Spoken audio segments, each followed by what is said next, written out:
We've got to talk about China here, where China is challenging, apparently, U.S. President Donald Trump to prove that he is serious about resolving the trade war between the two countries.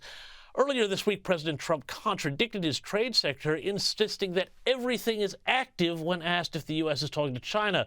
But a Chinese official rejected the claim, saying no talks are underway and calling on the U.S. to remove all unilateral tariff measures. Mick, what's happening with all of this in this game of, he said, she said, and the talks between the U.S. and China? Yeah, James, I guess you could say the game is afoot. This is part of the negotiation. This is part of the art of the deal on both sides of the equation.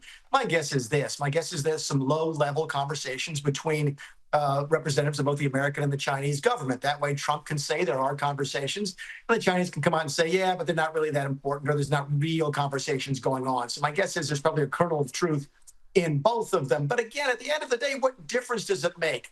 Trump needs a deal someplace, maybe not with China. I think China's going to be very difficult to get, but he needs a deal with Korea, Japan, something like that, simply because markets have stopped listening to what folks are saying and are looking for action. And Donald Trump, give him credit, he is a man of action. And my guess is you'll be hearing very shortly about some deals here in the coming days.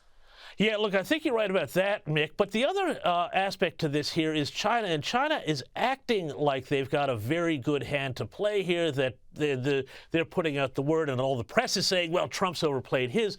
But China is going to be very short on friends very soon, because they can't go this alone any more than the United States. And I'm not sure who, including the EU, can be a proper partner for them in muscling up to Trump. I think China may wind up being boxed out in the long run. What do you reckon?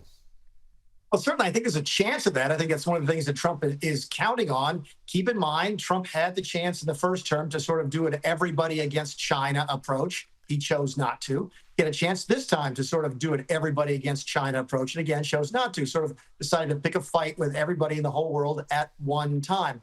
I think you're right, James. I don't think the Europeans are likely to kind of deal with China, but face it, they're Europeans, and I'm not really sure how reliable they are as partners. Can Germany really walk away from their trade relationships with China? I don't think so. Keep in mind, Germany is a heavily export-driven economy. I think it's one of the reasons you see Trump try to be a little bit closer with the Russians, because he just doesn't know where the Europeans are going to be long term. But we'll know shortly. Certainly the Chinese are trying to have everybody team up against the U.S. This is, again, the art of the deal. It's the art of the deal. Well, we'll see how that plays.